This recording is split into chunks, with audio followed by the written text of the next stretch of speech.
All right, Ultra Noops Nation. My name is Reed Nelson. I'm joined tonight by Jason Briggs. This is This Week in Rec Early Briggsatology edition. It's good to be back. We're excited to have you on the show tonight. Okay, we're going to talk a little Fridley Bloomington comparisons. Playoff schedule coming up very soon. We'll get your thoughts at the end over what you think of it and if it worked last season. You know, there's some, I don't know, I like it, but we'll see what other people think. So, first one, 5-2 Shockers wins against Uncle Drew's kids and the Gorillas. 5-2 Blazers, they beat Freeballers tonight. They've also beaten Magic Johnson 5-5 and Menace. Who do you have above, who, and why? I would put the Shockers ahead because Bloomington is just the far superior league this season. I mean, it's more impressive what they've done. I think the Gorillas win is, I mean, yes, Freeballers are a good team. They're the defending champs. Not quite the same without their big guy. I mean, Brad Carmen's good, but he's not as good as the guy they had. Chemistry's a little better. I mean, when it comes to seeding, it'll be close because, Shockers could very easily lose one more game. So it may end up being a 6-2 Blazers versus a 5-3 Shockers. Then you got to give the edge to the 6-2 team. But as far as who's better, I definitely put the Shockers up there. The chemistry is so good on that team. Sure. And Zhao is dynamic. Devin is a really good one-on-one player for the Blazers. You just don't see enough team approach for them to go very far. I think they are now in their, I was looking at this today, I think they're in their 7th season. They started out first season 1-7. So it's good to see them progressing. Yeah. And Blazers don't have Marvel. Yeah. And he's awesome. I don't know if you knew that or not. Marvel's awesome. I've seen him play a couple of games. Open invitation to the Blue Chips, by the way. We need you. For next season. Second one, UOENO, who is the 8th ranked team in the Players Committee. So that's the reason why I brought him up, because I was just confused, and I'm no disrespect. 3-3, Bigsmash 3-4. They beat the Rebels, though. Did they? Well, it says on the schedule they beat the Rebels. Because didn't the Rebels kind of beat themselves? I didn't see the game. I guess the game was tied when they had a 6 people on the court violation with like 10 seconds left. Sure. I should get that on security footage so we can have that for all of opportunity. Who do you have above who and why? It's 3-4 versus. What do they do tonight? They're 3-3. They're 3-3 still. Bigsmash is better, and the Rebels is a better win, so I'd have to put them. So the nod goes to Bloomington again. Just the Rebels win alone, even though it was fluky. The fact that it was tied at the end of the game is impressive. Good job, buddy. I'll get you one more. Okay, I want to talk a little Spurs v Blue Chips. You guys play 2 weeks from last night. Who wins this game and why? A little early prediction segment. The Blue Chips' goal is to go 0-8 and then run the table. No, Chips will win, probably by double digits. Okay. So they don't play good enough defense. So, and we'll talk a little bit about this at the end. So, is Jake Gave your runaway MVP, or does Noe Mendez, somebody along those lines, give him a run? Not a Jake fan. I don't know. He gets so many easy buckets, so it's frustrating because the stats and the rebounds are so inflated because stuff's so easy, but it's not his fault that he can get the stuff easy. 24 points per game, 61% shooting. Right. I mean, they're easy buckets because he runs in transition, he leaks out, he does a bunch of stuff. But you can't fault the guy for getting buckets. So I don't know about runaway, but he's definitely the favorite. I think he's 6 point. He's got everybody by 6 points in the PPV, and I know you love PPV. Yes. Okay. The top 4 teams, have they changed since last week? No. Gorillas won, Rebels won. Freeballers lost. So I guess they have. Might be Blazers, and then I have trouble with the Sonics up there, but.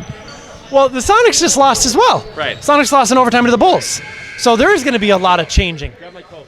So instead of looking at the top 4, let's talk about the system as a whole. Do you think it works? Do you think it worked last season? Do you think it's going to work this season? I think the lottery is a ridiculous idea. I love Izzy. He tried running that by me for like 20 minutes one day, and I wound up more confused than I've ever been in my entire life. I think it was flawed last season because of the collusion. Sure. The whole 5-5 Muskies. I think there's 3 ways to do this. Number 1, we go back to the old system. Number 2, the players committee chooses the top 8 teams, and you set them up in 2 pools. So your top 4 seeds get to pick 1 out of that pool of 4, and then we start doing snake draft style the final 16. Sure. Or, and this is the thing I like best, we tell 4 teams that they are the top 4 seeds. We don't tell them which order. And they rank their teams 1 through 20. We know committee knows who number 1 is, number 2, number 3, number 4, and then we go, okay, snake draft again. Who's the number 1 seed have as their worst team? Boom, in their bracket. So on and so forth. So essentially, through your rankings, you are selecting your bracket. You're also, if you're the 1 seed, guaranteed not to have 3 teams, because you just put the top 3 teams, 5, 6, and 7. I'll be there in a second. They're in the bag. They're in my pocket. Sorry, kids. They're guaranteed not to play the 5, 6, and 7 seed. Sure. Because they'll have whatever the lowest one will be the 8th. So I think there's no collusion in that. They've got to do an accurate ranking. Sure, they could do something crazy with Muskies and Fob 5, but if someone else's rankings don't match up. Is it as fun, though? I think it sounds too clean to me. The fun of it is the reveal. Sure. Because even the GMs, even though they got a hand in it, they don't know what it is. And the first time that it goes on camera is in the Muskies region. The blah, blah, blah matchup is, I mean, it's got a true selection, and I'm out of frame, a true selection Sunday kind of feel to it. You are selecting your bracket. You just don't know which bracket you're in. Correct. So I like it. That's a good one. I've been giving a lot of shit to Kevin Mayer about his system, and that everyone hates it. And he's like, well, if they would have done it originally without pools, it would have been just fine. Or what do you think of this idea? So this is a Kevin Mayer collaboration here, but I like it. I like that one better. I think the real irony is that Kevin Mayer is actually a UH player. Bashing himself. And a UH player 1, 2, and 3. What I find funny is the committee used to get bashed for the old way. We get bashed for the new way. We get bashed for teams having easy schedules. Sure. We get bashed for teams having hard schedules. The Blue Chips had an easy schedule one season, and then I got shit constantly. Sure. Now we have a hard schedule, and people are saying, oh my God, they're going to wind up as a 16th seed, and they're going to knock someone off. That's not fair to the 1. And then if we set it completely random, sure, the good teams complain because they see the Spurs, or this season the Blue Chips, on their schedule, and then they get ticked. Yeah. So lose. Complain. I don't care. Cry crocodile tears. I don't care. We can't win.